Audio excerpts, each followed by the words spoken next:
لیے موجودہ صورتحال میں ہمیں اپنے اندر وہ جذبہ پیدا کرنا چاہیے، موت اور زندگی یہ اللہ کے ہاتھ میں، ساری دنیا کی طاقتیں مل کر آپ کو مارنا چاہے مار نہیں سکتی جب تک کہ اللہ نہ چاہے۔ ہم اس عقیدے کو ماننے والی قوم، یہ نظریے کو ماننے والی قوم ہے، اس لیے ہمیں یہ جذبہ رکھنا چاہیے کہ ہمیں پھر دعوت دین الہی عام کرنا ہے، ہمیں پھر دعوت دین الہی عام کرنا ہے، جہان کل میں پھر سے دبدبۂ اسلام کرنا ہے۔ جس کام کے لیے آئے وہ کام نہ بگڑے، سر جائے تو جائے مگر اسلام نہ بگڑے۔ اسلام اگر منظور نہیں، قرآن اگر دستور نہیں، پھر افسوس ہے اس آزادی پر، یہ ملک یہ لشکر کچھ بھی نہیں۔ ہر شخص سے کہہ دو پیش کرے اخلاص و مربت کی دولت، کردار سے قومیں بنتی ہے، انکار کے چکر کچھ بھی نہیں۔ کردارانہ رول ادا کرتا ہے، کردار سے قومیں بنتی ہے، انکار کے چکر کچھ بھی نہیں۔ وآخر دعوانا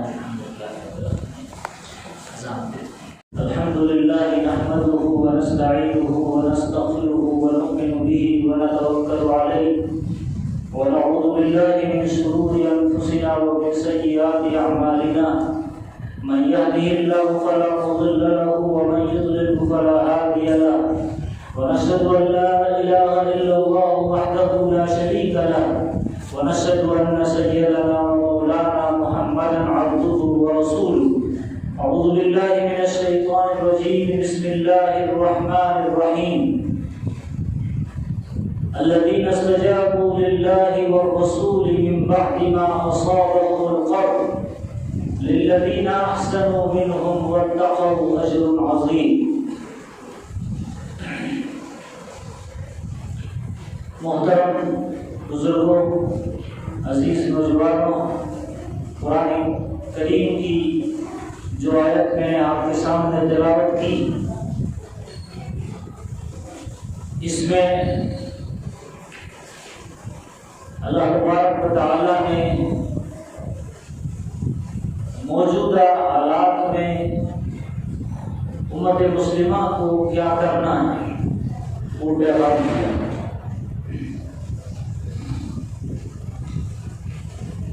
سیرت النبی صلی اللہ علیہ وسلم کی روشنی میں ہم یہ سمجھنے کی کوشش کریں گے کہ ان حالات میں ہمیں کیا کرنا ہے۔ صورتحال سے ہم سبھی واقف ہیں، ہندوستان اور پوری دنیا کی جو سچویشن بنی ہوئی ہے، خصوصاً مسلمانوں پر اور اقلیتوں پر، وہ بیک گراؤنڈ، وہ پس منظر پورا کا پورا آپ اپنے سامنے رکھیے، پھر قرآن پاک کی یہ آیت کو سمجھنے کی کوشش کیجیے۔ یہ وہ آیت ہے جو سورہ آل عمران میں اللہ تبارک و تعالیٰ نے جنگ احد کے بعد جو کچھ صورت بنی تھی۔ جنگ احد سے آپ سبھی واقف ہے کہ اسلام کی یہ عظیم الشان جنگ، جس میں تقریباً 70 صحابہ کرام شہید کیے گئے، یہ وہی جنگ ہے جو مدینہ منورہ جانے کے بعد تیسرے سال یہ جنگ پیش آئی۔ دوسرے سال جنگ بدر ہوئی، جنگ بدر کے بعد یہ دوسری جنگ جسے جنگ احد کہتے ہیں۔ اللہ کے نبی علیہ الصلوۃ والسلام نے اس جنگ کے لیے جو پلاننگ کی تھی، ایک پہاڑ پر تقریباً 50 صحابہ کرام کو طے کیا تھا۔ پھر جب جیتنے لگے تو انہوں نے وہ جگہ چھوڑ دی، اور پھر اس کا جو رزلٹ نکلا، جس میں آپ خود کافی شہید زخمی کیے کئی کفار کی طرف سے، آپ کا سر مبارک زخمی ہوا، آپ کے دندان مبارک شہید ہوئے، آپ کا بدن لہو لہان ہوا، آپ کو غشی آنے لگی اور آپ بے ہوش ہو کر گرنے لگے۔ حضرت عباس نے، حضرت طلحہ نے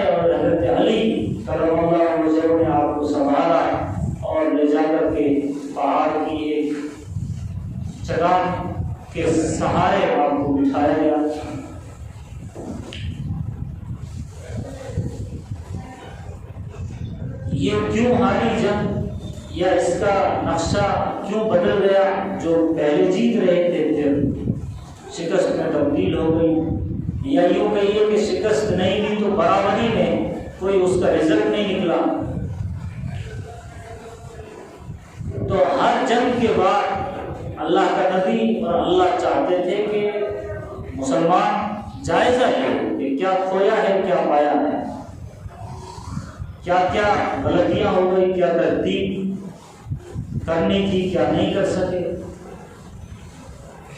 انہی آیات میں سے جہاں بہت کچھ اللہ تبارک و تعالیٰ نے نشاندہی کی ہے، ان آیات میں سے ایک آیت یہ ہے جو میں نے آپ کے سامنے تلاوت کی، الذین استجابوا للہ والرسول من بعد ما اصابهم القرح۔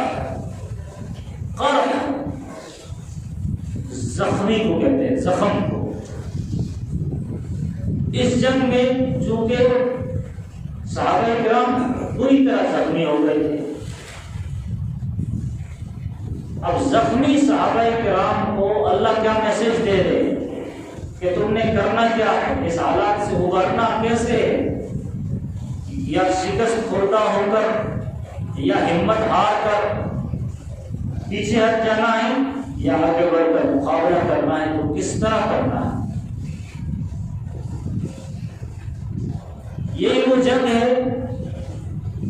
جس کی صورتحال کچھ ایسی تھی کہ ادھر ایک تقریباً 700 لوگ ہیں اور سامنے 3000 ہے۔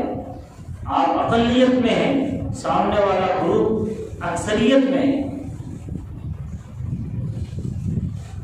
یہ جو عالمی پیمانے پر یا پولیٹیکل سطح پر جو اقلیت اور اکثریت یعنی مائنارٹی جس کو بولتے ہیں ہم، یہ جو ورڈ یا شبد استعمال کیا جاتا ہے، اس کے پیچھے بھی بڑی سازشیں، جبکہ اگر ہم صحیح معنی میں تاریخ کا مطالعہ کریں اور پوری دنیا کا بھی جائزہ لیں تو پوری دنیا میں مسلمان سیکنڈ نمبر پر اکثریت میں، اور ہندوستان میں اول نمبر پر اکثریت میں، باقی سب اقلیت میں۔ لیکن پولیٹیکل اعتبار سے، میڈیا کے اعتبار سے یہ بتایا جاتا ہے کہ ہم مائنارٹی ہیں، باقی اکثریت میں۔ آپ بتائیے کہ اللہ کے نبی علیہ السلام اور صحابہ کرام 700 بالکل اقلیت میں، اور سامنے والا گروپ مخالف دشمن 3000 ہے۔ ایسی صورتحال میں قرآن یہ کہتا ہے الذین قال لهم الناس ان الناس قد جمعوا لكم فاخشوهم فزادهم ایمانا۔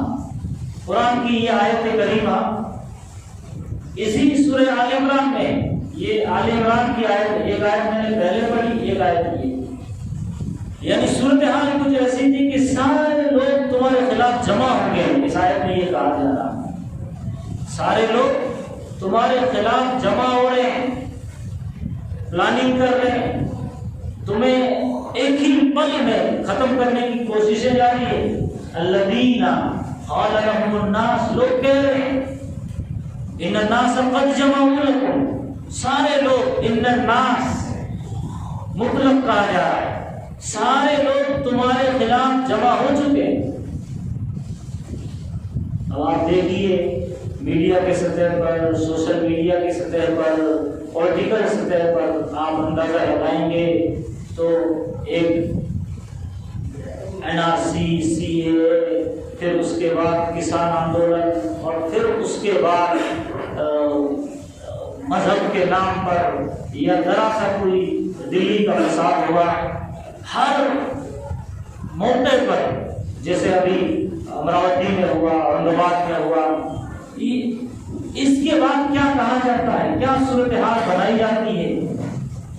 اور سوشل میڈیا پر کچھ لوگ ایسے ہیں جو چھپ چھپ کر کے جگہ جگہ کمپین چلا رہے ہیں، ایک پروگرام منعقد کر رہے ہیں جہاں ہندو برادری کو دھوکے میں لا کر، تاریخ کو الٹ کر، نفرت آمیز ایسی کچھ چیزیں سامنے لا کر ان کو ورگلایا اور بہتایا جا رہا ہے۔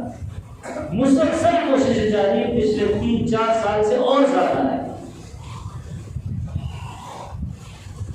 ملک کی صورتحال بالکل بدل چکی ہے۔ ایسی صورتحال میں قرآن کی آیت کیا کہتی ہے؟ ان الناس قد جمعوا لكم۔ وہاں بھی وہی تھا، مدینہ منورہ میں صحابہ کرام اور اللہ کے نبی علیہ السلام آپس میں مشورہ کر رہے کیا کیا جائے۔ تو حضرت سلمان فارسی نے غزوہ خندق کے موقع پر ایک مشورہ کیا کہ مدینے سے باہر ایک خندق کھود دی جائے، اور جو سیدھے نوجوان تھے جنگ احد کے موقع پر وہ یہ کہہ رہے تھے کہ ہم باہر جا کر مقابلہ کریں گے، جبکہ بڑے بزرگوں کی یہ رائے تھی کہ ہم مدینے میں رہ کر مقابلہ کریں گے۔ تو خیر اس موقع پر یہ آیات ہے، اس بیک گراؤنڈ پر، اس پس منظر میں کہ سارے لوگ تمہارے خلاف جمع ہو گئے۔ ان الناس قد جمعوا لكم۔ آپ کو پیپر کی نیوز کی ہر ہیڈ لائن، میڈیا کی ہر ٹائٹل، ہر ہیڈ لائن آپ کے خلاف، ڈائریکٹ یا انڈائریکٹ مسلمانوں کے خلاف۔ اور قرآن یہ کہہ رہا سارے لوگ تمہارے خلاف جمع ہو رہے ہیں۔ ان الناس قد جمعوا لكم فاخشوهم۔ شیطان ادھر سے کان میں یہ کہہ رہا ہے اب ڈرو، سہم کے رہو، سنبھل کے رہو، اکیلے مت نکلو، لوگ مشورے دے رہے اکیلے مت جاؤ، اکیلے سفر کرنا ہے تو اکیلے مت جاؤ، کہیں بھیڑ میں اکیلے مت چلے جانا، سنبھل کر جاؤ، احتیاطی تدابیر۔ یہ سب کیوں؟ اس لیے کہ اندر ڈر آ چکا ہے۔ یہ ڈر وہ چیز ہے جس کے بارے میں اللہ کے نبی علیہ السلام نے سالوں پہلے آپ نے پیشین گوئی کی تھی کہ قرب قیامت میں میری امت پر ایک ایسا دور آئے گا جس دور میں سارے دشمن ایسے ٹوٹ پڑیں گے جیسے کسی مردہ لاش پر گرد اور پرندے پتنگے ٹوٹ پڑتے ہیں اس کو نوچ کھانے کے۔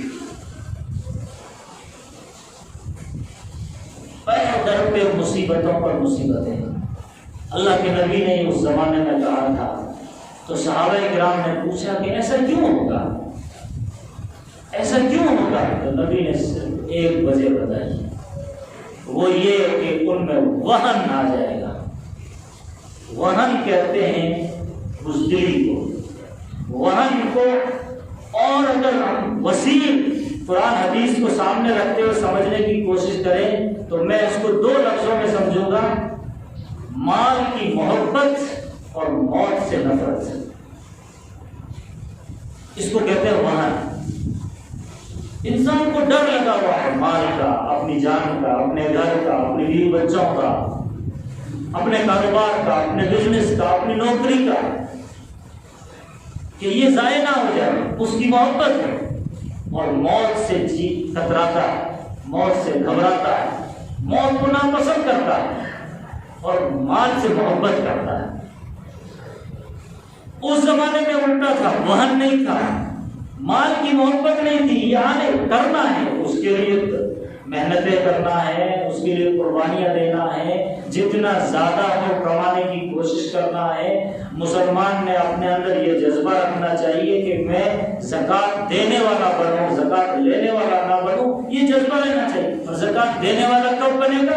جب زیادہ سے زیادہ وہ کمائے گا، زیادہ سے زیادہ کوشش کرے گا، مال اتنا کمائے کہ اپنی بال بچوں کی ضرورتیں ختم ہونے کے بعد وہ زکوٰۃ دینے والا بن جائے، وہ زکوٰۃ لینے کا حقدار نہ بنے۔ اس زمانے میں صحابہ کرام پر، مسلمانوں پر ایسا دور آیا کہ مدینے میں گھومتے تھے، کوئی زکوٰۃ لینے والا نہیں تھا۔ اور آج انسان کو زکوٰۃ لینے کے لیے یا زکوٰۃ کا مستحق بننے کے لیے بہانا چاہیے، اور کچھ لوگوں کو باقاعدہ اس پروپیگنڈے میں لگایا گیا کہ کما کے کیا کرو گے، مال دولت یہ فانی چیز ہے، اس کے پیچھے نہیں پڑنا ہے، اللہ دے گا، اسباب سے کچھ نہیں ہوتا۔ یہ باقاعدہ ایک ذہن بنایا گیا، مسلمان کے لیے تو آخرت ہے، دنیا کچھ بھی نہیں ہے، جبکہ اس کا الٹا ہے۔ اگر آپ صحیح طریقے سے چلو گے، حلال طریقے سے چلو گے، آپ کو دنیا میں اللہ اتنا دے گا کہ آپ پوری دنیا پر راج کریں گے۔ اور یہ کب ہوگا؟ جب آپ کے پاس پاور آئے گا۔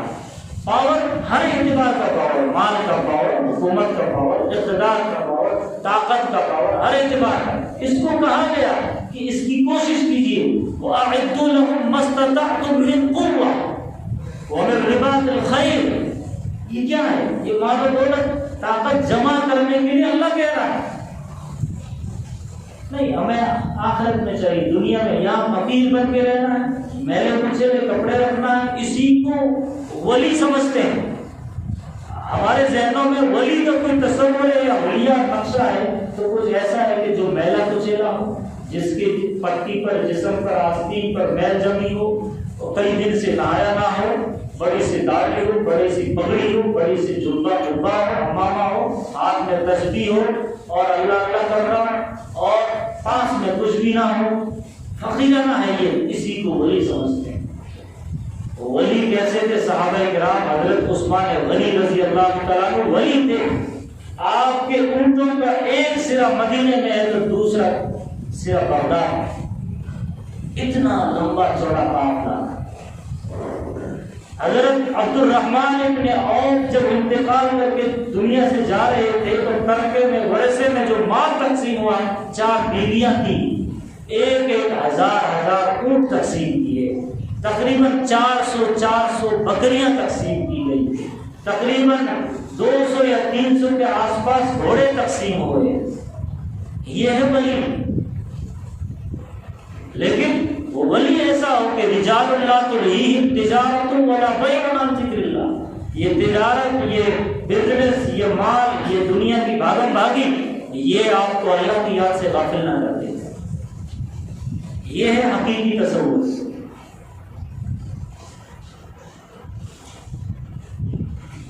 تو اللہ کے نبی علیہ السلام نے یہ فرمایا کہ ایک زمانہ آئے گا جس زمانے میں امت پر وہن چھا جائے گا۔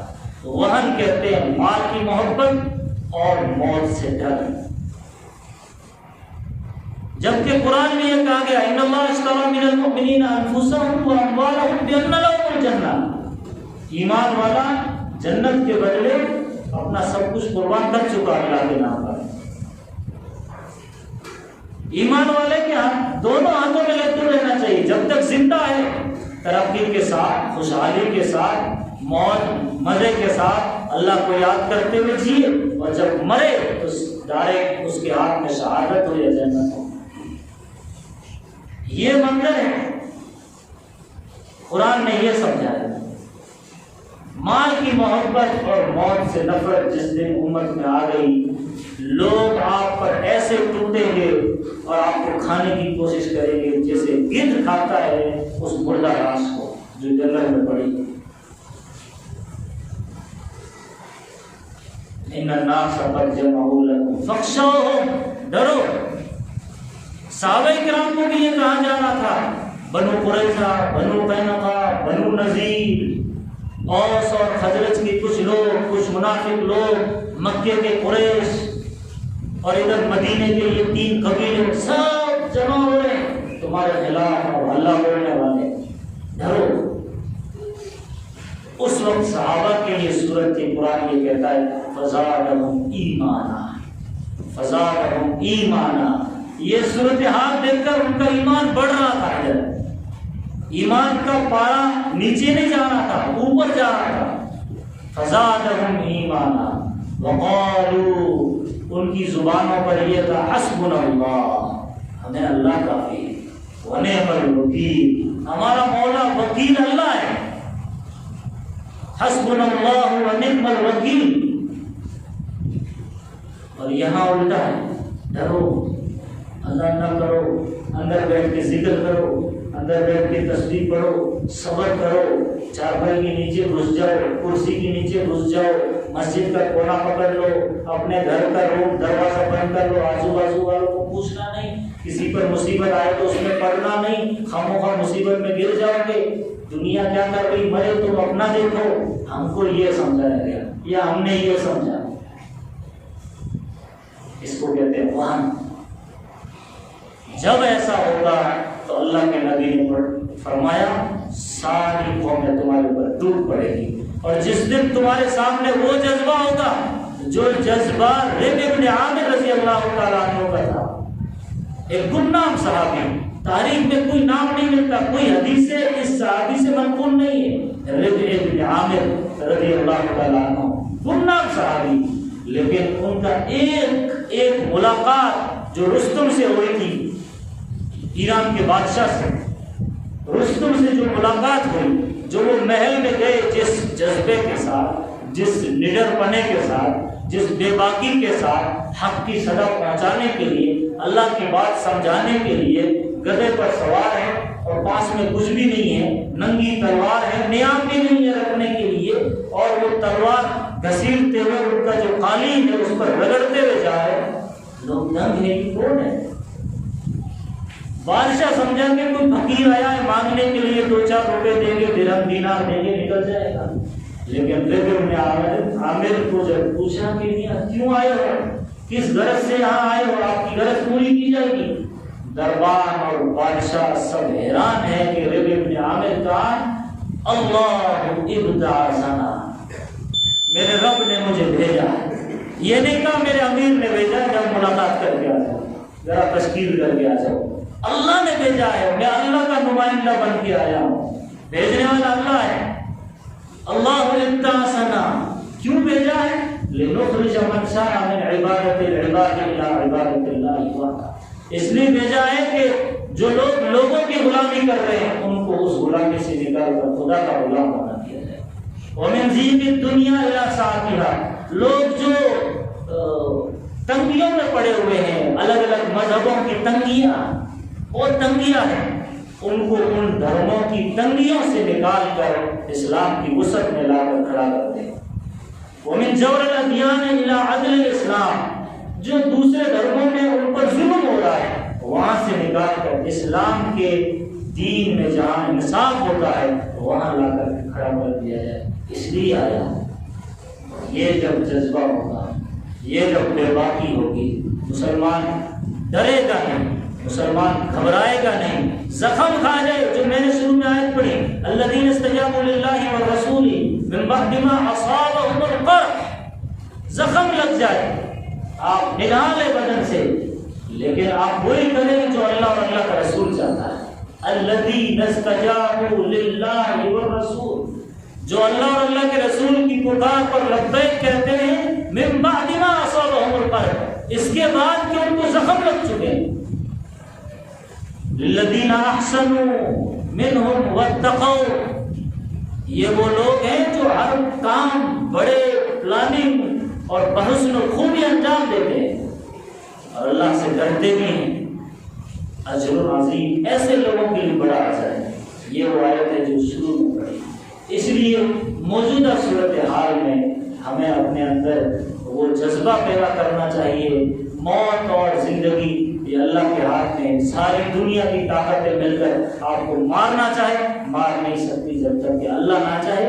ہم اس عقیدے کو ماننے والی قوم، یہ نظریے کو ماننے والی قوم ہے، اس لیے ہمیں یہ جذبہ رکھنا چاہیے کہ ہمیں پھر دعوت دین الہی عام کرنا ہے، ہمیں پھر دعوت دین الہی عام کرنا ہے، جہان کل میں پھر سے دبدبۂ اسلام کرنا ہے۔ جس کام کے لیے آئے وہ کام نہ بگڑے، سر جائے تو جائے مگر اسلام نہ بگڑے۔ اسلام اگر منظور نہیں، قرآن اگر دستور نہیں، پھر افسوس ہے اس آزادی پر، یہ ملک یہ لشکر کچھ بھی نہیں۔ ہر شخص سے کہہ دو، پیش کرے اخلاص و مربت کی دولت، کردار سے قومیں بنتی ہے، انکار کے چکر کچھ بھی نہیں۔ کردارانہ رول ادا کرتا ہے، کردار سے قومیں بنتی ہے، انکار کے چکر کچھ بھی نہیں۔ تو آپ دعوانا ہے